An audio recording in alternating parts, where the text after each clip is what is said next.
Hi, I'm Evilise Page, and thanks for listening to the Believe Big podcast, the show where we take a deep dive into your healing with health experts, integrative practitioners, biblical faith leaders, and cancer thrivers from around the globe.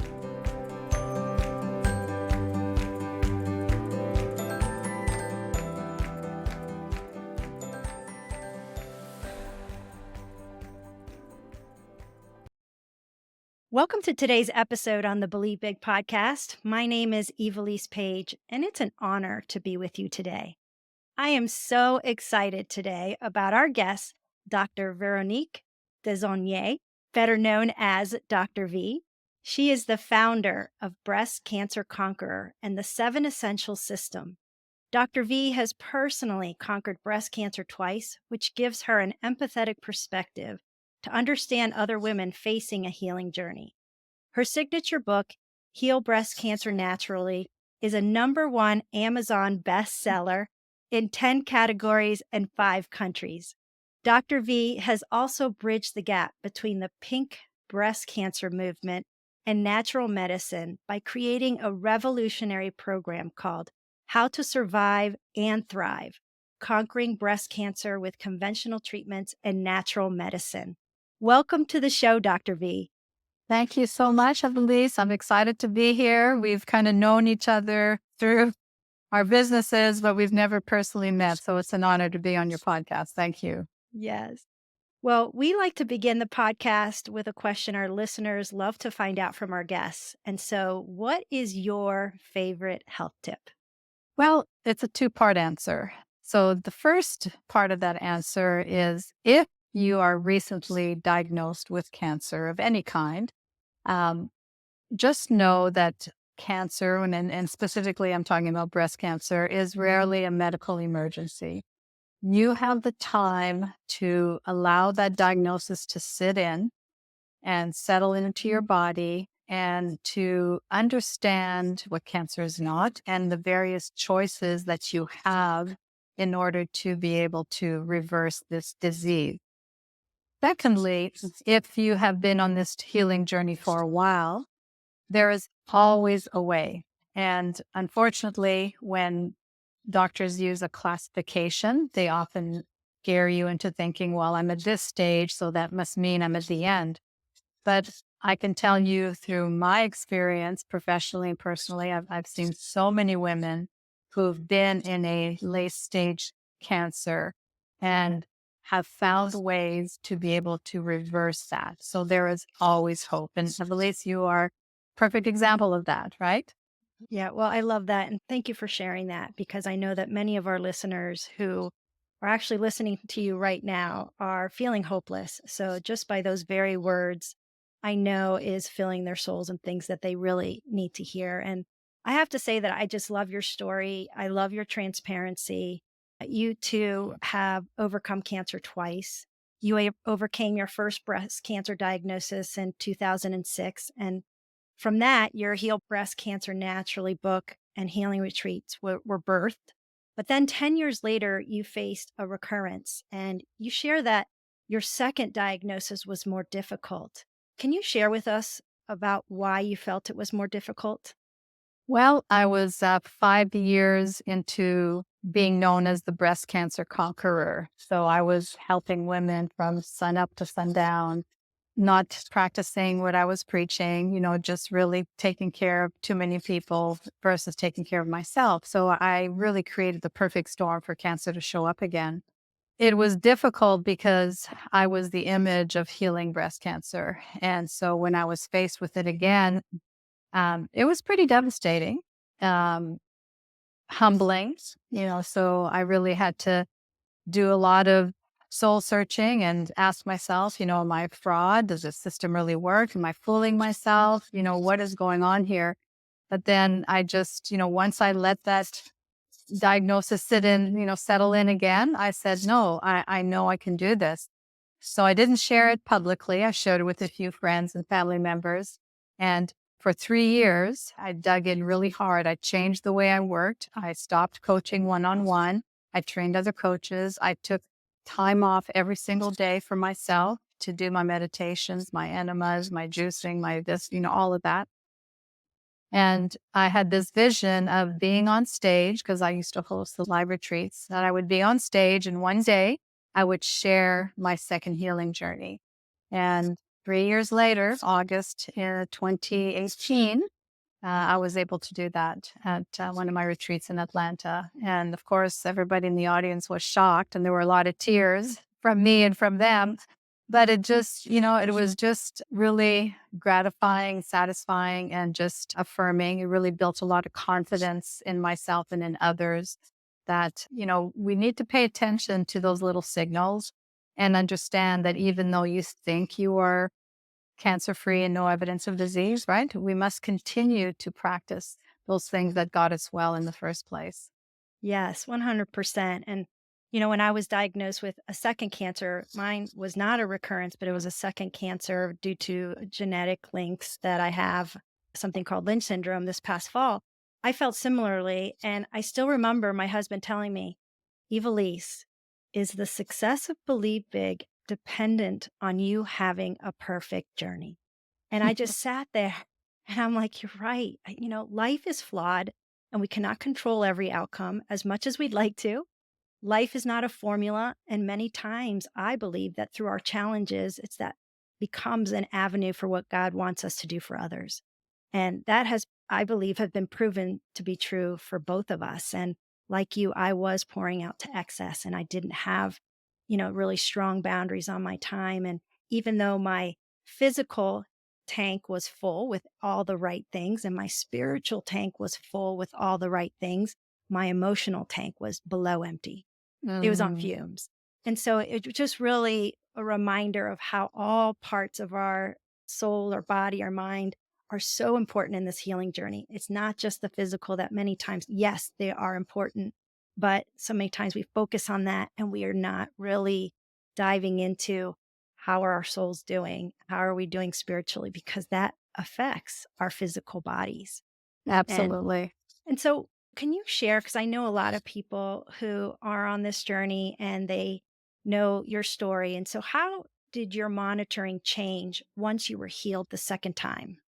I wasn't as intense as I was obviously during my second healing journey.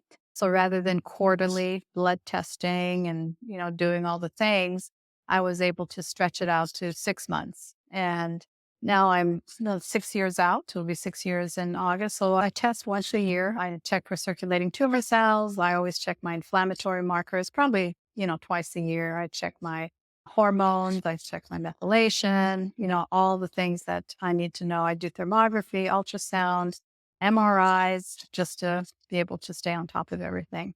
That's great. So, your mission is to inspire women to be proactive with their health and to make them make more informed decisions. And you have a signature process that you've created called the Seven Essentials System. Your first essential system you call let food be your medicine. And I know you're in the same camp as myself in that it seems like every month there's some health guru claiming that this diet is the best diet and you need to get on this diet for cancer. When in actuality, it needs to be individualized depending on a patient's needs and where they are in the treatment process. And I know you use the nutrition genome test that I love, and it covers over 100 relevant genes for a whole body analysis. Can you share why food is the foundation of our health? Well, food feeds our body. And so it's no different than a computer, garbage in, garbage out, right? And so the most important thing to remember is eat organic and clean as much as you can. Lots of veggies. I suggest minimal fruits, depending on, a lot of factors. And I also like to get our clients to test their blood sugars because for me, during my second healing journey, I mean, I had juiced for 30 years. And so I really ramped up the juicing. But then after I juiced, I just didn't feel good. I said, something is off here. So I thought of Dr. Nasha Winter's metabolic approach to cancer. I said, well, let me check my blood sugar. Sure enough, off the charts. So I had to change how I juiced and I had to do more blending instead of juicing. So I started monitoring my blood sugar and I recognized that I was metabolically inflexible. So I really had to change my eating patterns. I did hardcore keto for 6 months just to check it out. I'm a one big experiment, right, for our community. And it's not for me, not long term, but it really taught me a lot of things about food and the amounts that we eat and how it affects our blood sugar. So checking your blood sugar can really give you a clue as to the food that you're eating. But you mentioned the nutrition genome.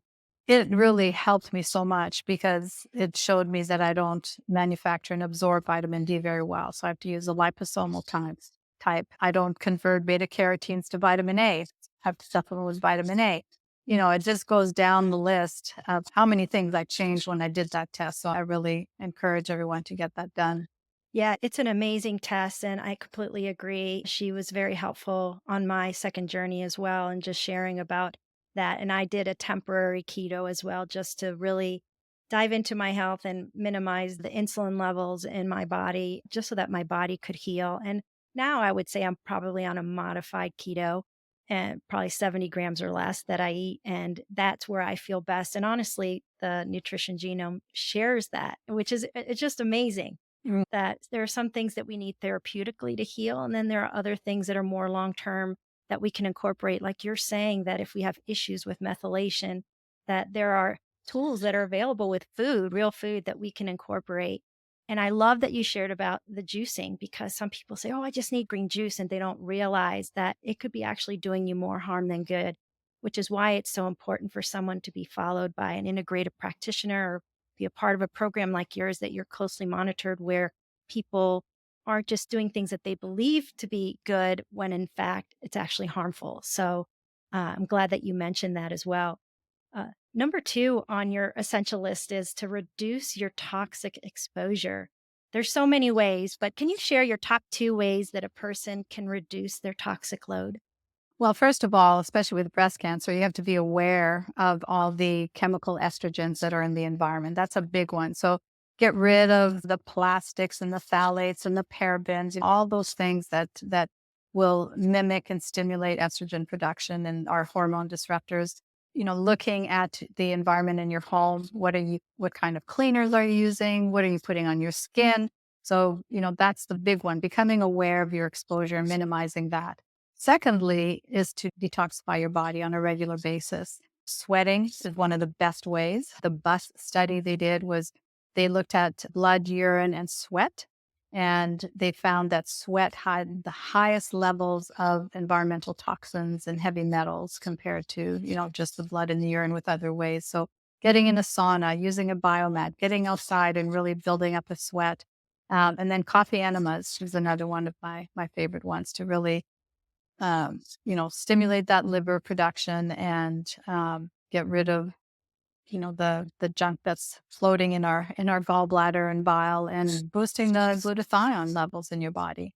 Those are great. And, do you have a certain brand that you use for your coffee enemas? Because that's a really important thing for people to realize that don't just go on Amazon and get any coffee or get any kit. There are certain ones that are made with stainless steel and organic coffee. And so, do you have a favorite that we could add to our show notes?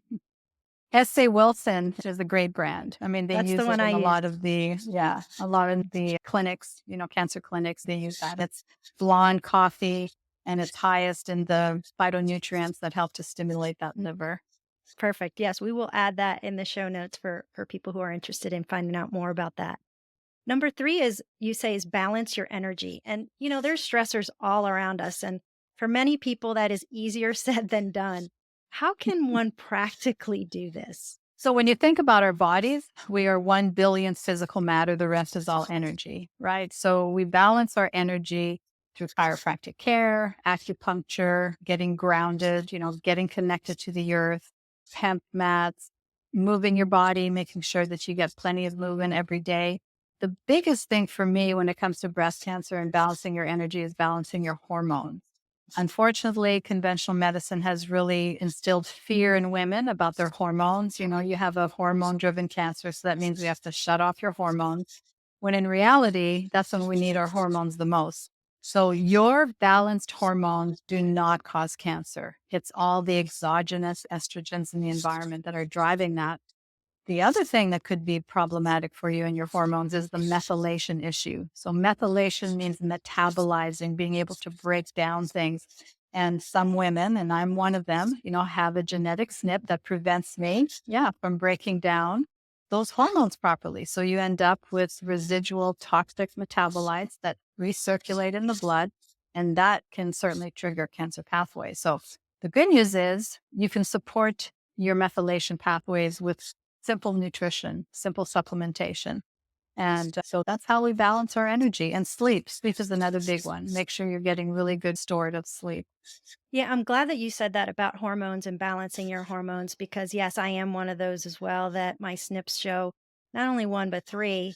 That shows that I absolutely cannot be on hormone replacement therapy, even the bioidentical ones. And that's why it's so important for each individual to look at their genetics, epigenetics, and speak to their integrative doctors because it may be okay for one person, but it may be different for another. I've heard things from whether you have your ovaries in your uterus and if you not don't have it. There's so many variables Yeah. that are considered when dealing with hormones. And so I'm really thankful, that you mentioned that. So number 4 is heal your emotional wounds. And it's one that I thought I was attending to, but I realized that I had a lot of work to do in this area. I think many women tend to bury things, and over time, these things bubble up and you have to address them. And many times it can lead to burnout and so many other things. So it's so important. So, what is a way that you found most helpful to heal from past emotional wounds? There was so much that I did from a very young age, the typical, psychotherapy, therapist, that sort of thing. But during my second healing journey, I used the technology called EVOX, which is electronic voice analysis. And basically, you speak into a little microphone and you have a headset on and you have your hand on a cradle. And it reads the stress in your voice on the statement that you're making. And it puts back the frequencies into your body that help to neutralize that stress. So it's very seamless. It's very easy, but it's very powerful. I mean, the shifts that I saw with eBox was amazing for me. And you can do it virtually. You don't have to do it, one to one. It's amazing. I've never heard of that. Is that a Oh, machine that you have, or can you send a link to that? yeah. You know about Zyto, N ZYTO? no. Okay, so Zyto is a hand cradle and it does bioenergetic testing. It checks the acupuncture meridians and the resistance to thousands of different substances. It'll show you where your body is weak. So with that same cradle, you could also do voice pattern, reprogramming basically. Just fabulous. Yes. So I did a lot of EFT. I had two different EFT coaches. I did a lot of inner child work, really had to remind that little girl that she was safe and nurtured and nobody would ever hurt her again. And it was just so much journaling and just, using the heart mass inner balance app really was helpful when I meditated because I thought I was getting in a deep state of meditation until I started using the app because it checks your heart rate variability to see if you're in sympathetic or parasympathetic mode. And I was still in sympathetic mode. So I had to go even deeper into my meditation and really, it teaches you what it feels like to really be in that parasympathetic relaxation mode because you have this little thing that goes around, a little wheel. And if you're in the red zone, blue zone, or green zone, you want to be in the green zone. So train your brain and your body to learn what it feels like to be calm because we don't know. We think we're calm, but we're still, like Yes. hamsters on a wheel. Yes. Yes. That's really fascinating. I'll have to definitely look into both of those things. And I know we could spend an entire episode on number 5, which is embracing biological dentistry. Can you briefly share with those listening what biological dentistry is and why it's important? A biological dentist understands that your teeth are living organs and that they are connected to all of your organs through the acupuncture meridian system. So if you have a hunk of metal or root canal sitting on the breast meridians, and there's 4 teeth on each side, upper and then 2 on the bottom, that relate specifically to the breast meridian. And I can tell you 99% of the time we see a connection. So the biological dentist will understand that you want to remove toxicity in your mouth because it's going to affect everything in your body, your microbiome and your lymphatic system. So if you have silver fillings, those are 50% mercury. Mercury is the most toxic element on the planet. So you want to have those replaced in the proper way. There's a group of biological dentists that use the SMART technique, safe mercury amalgam removal technique. So SMART. And they use protective equipment for you and for the dentist and the assistant, because you don't want to be inhaling those mercury vapors. And then they replace the mercury fillings with things that are biocompatible. They're non-toxic. A root canal is like having a dead organ in your body, a dead appendix, dead gallbladder. It drips toxicity no matter how aseptic or clean they try to make it. Many studies have shown that when you analyze 500 root canals, symptomatic or not, they all have those very toxic anaerobic bacteria. And something very interesting that I just discovered a few weeks ago, some doctors are calling breast cancer an infectious disease because of the infection in the mouth and the lymphatic system and how it drains down into the breast tissue. Because they found in tumors, that were taken out from mastectomy or lumpectomy, when they analyzed those, they had the same toxic bacteria that were found in the mouth. Fascinating. And I have, personally myself, I had two issues, top and bottom on the breast meridian, infected teeth. One of them, it was an empty tooth. It was a dead tooth, but I didn't know it was a root resorption. It was an autoimmune disease. So there's such a big connection there. Periodontal disease. Women who have periodontal disease are twice as likely to develop breast cancer. So it's such an important aspect. And sometimes women resist it. And, we push. Finally, they get it done and their numbers drop. It's fascinating. It really is. And, Jimmy and I just switched to a biological dentist here in Fort Collins, and they are amazing. I'm going to have her come on to the podcast because she does use the SMART system and just even the cleanings and how it's different Mhm. than a regular dentist and how they oxygenate like ozone, my, Ozone. yes, on my gum line. And I mean, it's just healing at its best when it comes to your teeth. So, yeah, I'm really grateful that you shared that. It's amazing the amount of toxins that, now they don't use those, the mercury fillings, but in our generation they did. And just the amount of toxins that are being put into our bodies is great. And I'm actually in the process of removing, we'll go into fixing the ones that I've had because she shared that they are kind of leaching now. And so it was not a surprise, but a surprise to me. And so I'm really grateful to have that resource. I know listeners are listening from all over the US. Is there a directory of biological dentists that you know of that someone, say, in California or Maryland or Colorado can look up to find a good one in their state? Yeah. If you go to IAOMT, I always forget what it stands for, but it has to do with biological dentists. Okay, And fantastic. yeah. Thank you. We'll also put that on the show notes for people to click on. Number 6 is repair with therapeutic plants. And our audience is well aware of the incredible benefits of things like mistletoe therapy. But for today's podcast, can you share briefly about what you call herbal chemo? Yes. So these are natural substances that will literally target the cancer cells. And we could spend a whole afternoon talking about that. So, in simple terms, things like curcumin, melatonin. Melatonin is a cytotoxic hormone. It literally targets and kills cancer cells. Things like the nutrient pterostilbene that's found in blueberries, products like poly-MDA, products like salicinium, which is basically, it's also known as orosal. It's a glyconutrient that disables the production of nagalase from the cancer cells. The nagalase is what puts your immune system to sleep. So it doesn't directly kill the cancer cells, but it enables the immune system to really wake up and attack the cancer cells. High dose No. vitamin C, these are all things that can really, target those cancer cells.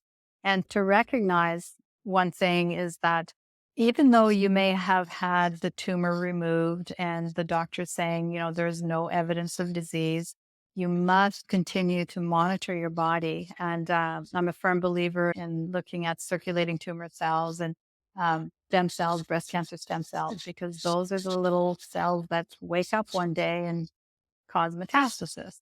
So there's many companies out there. I mean, one of my favorite is RGCC, or the grease test, and they'll match 50 different natural substances or 50 chemotherapy and or chemotherapy agents against your cancer cells to see which ones are the most effective. So Yeah, I love that because, so many times patients, and you talked about this at the very beginning, which is slow down. You have time most of the time to really gain information, and they're rushed into treatment. And they'll say, well, we're going to give you this chemotherapeutic agent because it's known to be used for this type of breast cancer or this type of cancer in general. And your body, your tumor may not respond to that. So you go through several rounds and it's not effective. And they're like, well, let's try this one now. And now your body's been through a difficult time and it's, affected your immune system. So that test is amazing because it will show you what natural therapies and chemotherapeutic agents are going to be effective for your specific tumor type. That's yeah. really a great tip for people to know that they can do. And then your last essential, number 7, is very early detection with like things like thermography, specific blood tests that you mentioned, and cutting edge technology. I use the Sonosign imaging here in Colorado. And in the past, I've used thermography when I was in Maryland. But can you share with our audience why you recommend thermography with or without ultrasound or breast imaging versus a mammogram? Well, mammography has had its heyday. I think people are waking up. I mean, we know radiation causes cancer. Duh. When you're Yes. squishing the breast, what if there's a little tumor in there and you're causing compression? What if it spreads, millions of cells into the bloodstream? And, 48% of the time, mammography is inaccurate anyway. And with the increase of dense breasts, they're missing so many tumors. And so if you choose to do a mammogram, always back it up with an ultrasound. And Sonocine is a great tool because it does thousands of slices and images. Thermography, on the other hand, there's no radiation, no compression. It will not diagnose breast cancer, but it will show you physiologically what's happening in your body and breast tissue. It can do the full body. So it gives you an indication if there's inflammation in the body and what you need to do about it. But again, don't just rely on one test. Always back it up with an ultrasound because, nothing is 100% accurate. And then, you have blood work like the RGCC and various liquid biopsies. There's tests that you can look at. That one is the cancer profile done here in Florida, where they look at the levels of HCG, pregnancy hormone. Cancer cells give that hormone off. So they check it in the urine and in the blood to see if the levels are higher. That's an indication you're producing cancer cells.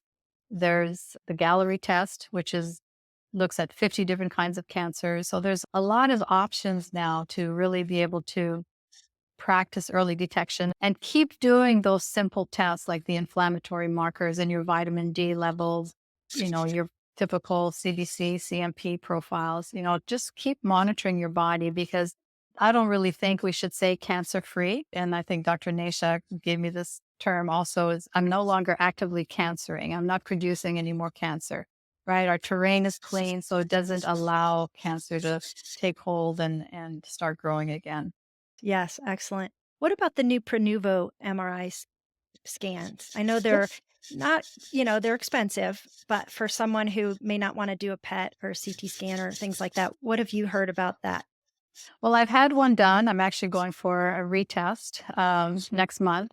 So they can't be as focused, I guess, on a specific area because I mean they can do full body, they can just do torso. It takes thousands of images, so in one sense, it's a little bit more accurate than a regular MRI. MRIs with contrast, and we know is very toxic. So I've seen reports from women in our community who've done them, and they've been pretty accurate, like as far as the breast and other things going on in their body. So I feel pretty confident in recommending that. Okay, excellent. I can't believe our time is already come to an end. But before we close out, is there anything that you would like to add that I have not asked you about yet? I would have to say is believe big.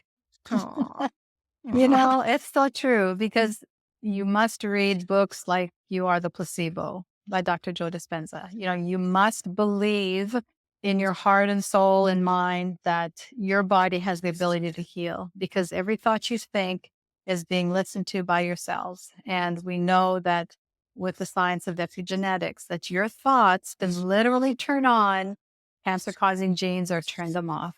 So really believe big in yourself and in your body's ability to heal. Well, thank you so much, Dr. V. That was great advice, and appreciate you coming on and teaching us all about these essentials in life. And we will put your contact information along in the notes for those who may want to be a part of your program and learn more. So we appreciate you, and God bless you. Thank you for sharing my message of hope, at least.